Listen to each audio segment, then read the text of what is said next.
भारत के पीछे सारे विश्व के बड़े देश, जिसमें America, Australia, France, Britain, Germany आदि शामिल है, खड़े होते दिखाई दे रहे हैं और चीन पर शिकंजा कसता नजर आ रहा है। वैसे वैसे चीन की हालत खिसियाने बिल्ली जैसी हो गई है। आप लोगों को ज्ञात होगा कि गालवान घाटी में पिछले 5 मई को भारतीय सैनिक और चीनी सैनिकों के बीच बहुत झड़प हुई थी और इस झड़प के कारण सीमा पे तनाव बढ़ा था, जिसके कारण दोनों दलों के अधिकारियों ने आपस में बैठक की और यह तय किया गया कि बैठकों का दौर आगे भी चलेगा और धीरे धीरे सैनिकों में जो तनाव है उसको कम किया जाएगा। लेकिन इसके बीच चीनी सैनिकों ने भारतीय सैनिकों पर अकारण हमला कर दिया। इस हमले में कहा जाता है कि चीनी साइड के 6 लोग मारे गए हैं और भारतीय साइड के एक अधिकारी और 2 जवानों की मारे जाने की भी खबर आई है, जैसा कि टाइम्स ऑफ इंडिया ने अपने रिपोर्ट में आज प्रकाशित किया है। आखिर चीन चाहता क्या है? चीन से सारी बड़ी कंपनियां बाहर जा रही हैं। चीन में जो दावा करता था कि उसके यहाँ कोरोना वो कंट्रोल कर लिया, लेकिन पुनः कोरोना के मामले सामने आ रहे हैं। लोग, विश्व समुदाय का चीन पे अब विश्वास घटता जा रहा है।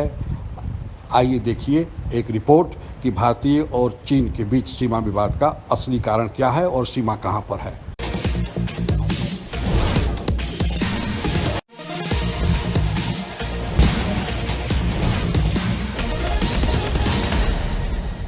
कोरोना करें कोरोना महामारी के लिए चीन की संदिग्ध भूमिका के कारण आज लगभग विश्व के सारे बड़े देश अमेरिका के नेतृत्व में चीन के विरुद्ध एकजुट हो रहे हैं। चीन के साथ पाकिस्तान जैसे एक दो पिछलग्गू देश ही खड़े दिखते हैं। अंतर्राष्ट्रीय जानकारों के मुताबिक अमेरिका के नेतृत्व में खड़े देश चीन के विरुद्ध एक 5 सूत्रीय योजना भी तैयार कर रखे हैं और जैसे ही अमेरिका के राष्ट्रपति का चुनाव, जो आज से करीब 6 महीना बाद होने वाला है, समाप्त होता है, इस योजना पर कार्यान्वयन शुरू होगा। सबके बीच चीन ने अनावश्यक रूप से अपने सैन्य बल की सक्रियता बढ़ा दी है। भारत और चीन के बीच भी हाल के महीनों में सीमा पे सैनिकों में आपस में झड़प हुआ है। भारत और चीन के सीमा के अलावे साउथ चाइना सी में भी चीन के सैन्य गतिविधियों में तेजी आई है। चीन के इस बदले तेवर का कारण क्या है? अंतर्राष्ट्रीय समुदाय किस प्रकार का 5 सूत्रीय कार्यक्रम चीन के विरुद्ध बना रखा है? और साथ ही अगर युद्ध हुआ तो भारत की स्थिति क्या होगी? आदि विषयों पर चर्चा इस वीडियो में करेंगे, परंतु उसके पहले आइए भारत और चीन के बीच वर्तमान के सीमा विवाद के कारणों पर एक नज़र डालते हैं। भारत और चीन के सीमा विवाद को समझने के लिए इस सीमा रेखा के भौगोलिक स्थिति से परिचित होना आवश्यक होगा।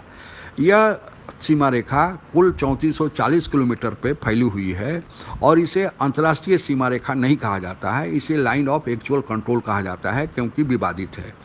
यह सीमा रेखा 3440 किलोमीटर की है। वह 3 भागों में विभक्त है। पहला भाग वेस्टर्न सेक्टर कहा जाता है, जो जम्मू कश्मीर और लद्दाख से सटा हुआ है और इसकी कुल लंबाई 1570 किलोमीटर है। दूसरी सेक्टर, जो सेंट्रल सेक्टर कहा जाता है, यह हिमाचल प्रदेश और उत्तराखंड से सटा हुआ है और इसकी लंबाई 545 किलोमीटर है। और तीसरा सेक्टर है वह ईस्टर्न सेक्टर कहा जाता है, जो भारत के सिक्किम और अरुणाचल प्रदेश से सटा हुआ है और इसकी कुल लंबाई है 1325 किलोमीटर। की सुविधा के लिए एक नक्शा सामने स्क्रीन पर दिखाई दे रहा होगा। इसमें जो भारत और चीन के बीच विवादित इलाके हैं उनको लाल रंग से दिखाया गया है। वेस्टर्न सेक्टर में जो लाल रंग का दिखाई दे रहा है वो अक्साई चीन का इलाका और डोमचुक का इलाका है। इसे 1962 में चीन ने अपने कब्जे में कर लिया था, जो आज तक भी चीन के कब्जे में है। सेंट्रल सेक्टर में छोटे छोटे 2 लाल रंग के स्पॉट दिखाई दे रहे हैं। इस इलाके पर भी चीन अपना दावा करता है और इसी लाल रंग के डिस्प्यूटेड एरिया में एक किनारे पर नेपाल भी अपना दावा करता है, जो हाल में ही विवाद का कारण बना था। ईस्टर्न सेक्टर में सीधे चीन की सीमा रेखा भारत के सीमा रेखा से नहीं मिलती है, बल्कि बीच में तिब्बत आता है और तिब्बत के साथ 1914 में अंग्रेजों ने भारत और तिब्बत संधि किया था और इसके बीच अंतर्राष्ट्रीय सीमा रेखा का निर्धारण कर दिया गया था, जिसे मैकमोहन लाइन कहा जाता है। लेकिन चीन इसको भी नहीं मानता। उसका कहना है कि उस समय तिब्बत सोवरेन स्टेट नहीं था, इसलिए उसको किसी देश के साथ संधि करने का अधिकार नहीं था, इसलिए उस संधि को नहीं मानता है। और अरुणाचल प्रदेश पर जो करीब 65,000 किलोमीटर का इलाका है उसको चीन अपना मानता है। माह के प्रारंभ में 5 मई को भारत और चीन के सैनिकों के बीच जबरदस्त हिंसक झड़प गलवान घाटी में हुई थी और यह गलवान घाटी वेस्टर्न सेक्टर का एक हिस्सा है। इस गलवान घाटी से होकर लद्दाख से निकलकर एक पेंगोंग लेक तिब्बत की ओर जाती है और आप लोगों को पता ही होगा कि तिब्बत आज चीन प्रशासित प्रदेश है। सामने जो नक्शा दिखाई दे रहा है स्क्रीन पे, उसमें ब्लू स्याही से पेंगोंग लेक की स्थिति दर्शाई गई है। इस पेंगोंग लेक से होकर ही लाइन ऑफ एक्चुअल कंट्रोल गुजरता है, जो भारत और चीन के बीच सीमा रेखा आज की है, जो इसे लाल डॉट डॉट से दिखाया गया है। इसमें एक काले अक्षर से रेखा दिखाई गई है जो भारत ने रोड बनाया है और इसी रोड को लेकर चीन को पहले से ही आपत्ति है और यही तत्कालिक कारण है जिससे भारत और चीन के सैनिकों के बीच हिंसक झड़प शुरू हुआ। इसके अलावे 9 मई को भी नकुला पास के पास जो ईस्टर्न सेक्टर का इलाका है, भारत और चीन के सैनिकों के बीच हिंसक झड़प हुई है।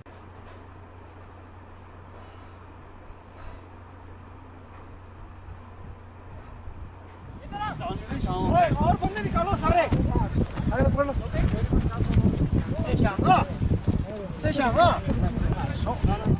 ये बनाओ, Ravedi, I am telling you again, this is not the way. Please, not use force. पकड़ ले।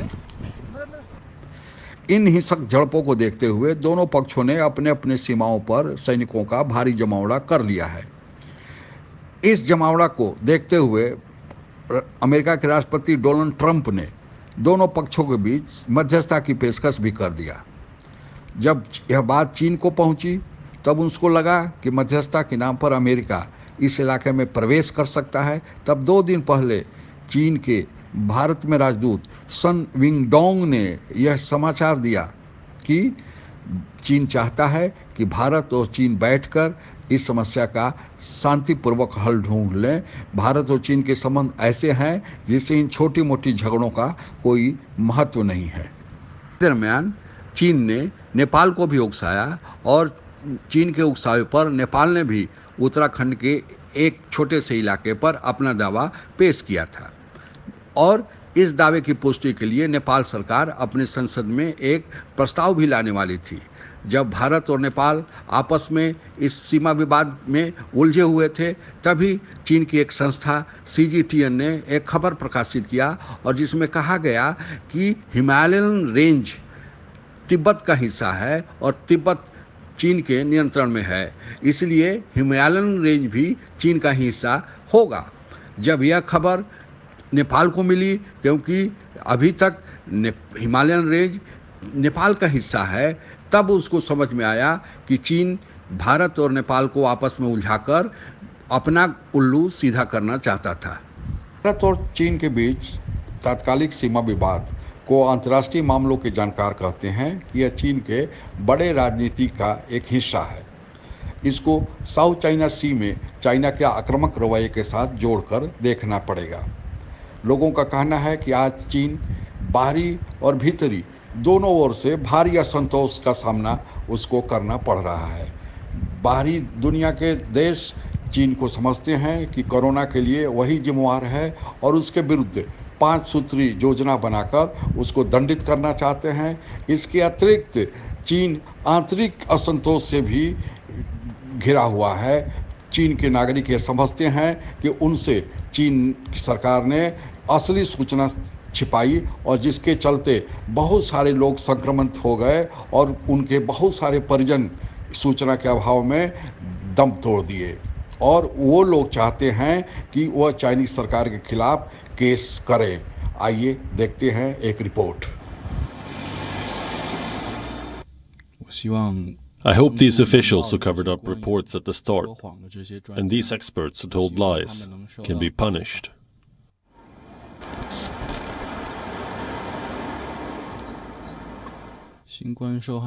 Relatives of the coronavirus victims all have a wish. They need an explanation for what happened. They hope the people who created this disaster at the start, these officials or these experts, they hope they can be punished.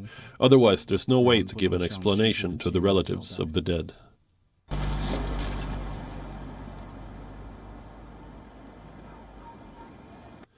Everyone feels furious about this because they covered up reports, causing the disease to spread greatly, which meant people didn't have a chance to really get to hospital. They didn't have the chance to be admitted to hospital, so many people died at home.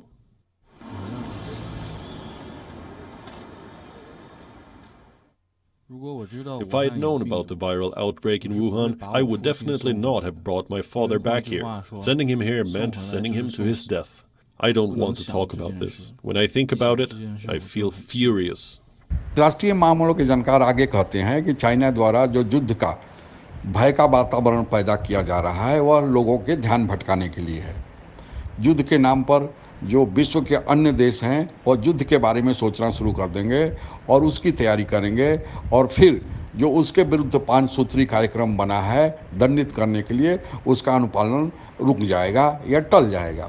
और दूसरी ओर युद्ध के नाम पर उसके देश के भीतर के भी नागरिक राष्ट्रवाद के रूप में सोचना शुरू करेंगे और वह जो चाइना सरकार के खिलाफ जो उस चाइना के नागरिक केस करना चाहते हैं, जो उनके चाइना के खिलाफ जो असंतोष फैला है वह युद्ध के नाम पर वो भी दब जाएगा। के नाम पर भले ही राष्ट्रवाद पैदा करके चीन अपने नागरिकों के असंतोष को कुचल दे, लेकिन विश्व समुदाय इसके झांसे में आने वाला नहीं है। आज जो अमेरिका में प्रेसिडेंट का चुनाव लड़ा जा रहा है वह इसी मुद्दे पर लड़ा जा रहा है कि अमेरिका सरकार चाइना को दंडित करने के लिए क्या कठोर कदम उठा सकती है। जो 5 सूत्री कार्यक्रम तैयार किया गया है उसमें पहला है कोरोना वायरस के उत्पन्न होने की परिस्थितियों का स्वतंत्र जांच, और इसी क्रम में भारत को WHO का चेयरमैन विश्व के सारे लोगों ने मिलकर बनाया है। दूसरा, ताइवान को सपोर्ट करना। सबको पता है कि ताइवान से चीन की दुश्मनी जग जाहिर है।